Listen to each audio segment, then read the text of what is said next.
Hi, this is Gene. I'm the founder of the Residential Assisted Living Academy. Those people who are getting into this business, one question they have is, how do I fund it? I mean, how do I come up with the money to be able to buy this? Well, the first thing is it's residential. It's a single family home. And you know as well as I, you can go to a bank and borrow money on a residential property. The question is it owner occupied or non-owner occupied? So let's be real, it's non-owner occupied. Unless you're 85 and moving in, it's not going to be that. You're going to live someplace else and do business in this location.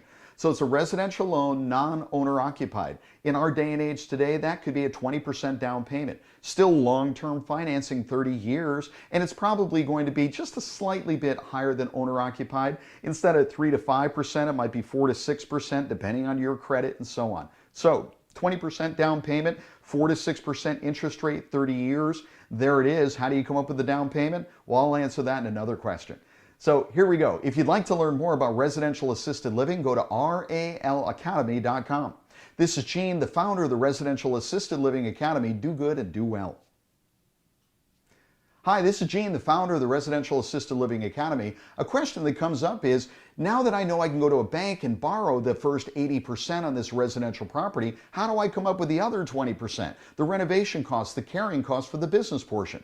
One of the things we spend a lot of time on in our 3-day fast track live training is funding. How do you put together a business plan? How do you talk the talk and walk the walk to get somebody to lend you that money that you are going to have to come up with if they don't lend it to you? We talk about the concept of OPM, other people's money. You borrowed money from the bank, that's OPM. You borrow money from an investor for that down payment and renovation and carrying costs, that's OPM. You can do it with none of your own money if you know how to present yourself. And that's what we teach our students. They have all the tools and the knowledge and the contacts to be able to do that. So if you'd like to learn more about residential assisted living and how you can get started with your own home, go to RAL Academy. This is Gene, the founder of the Residential Assisted Living Academy. Do good and do well.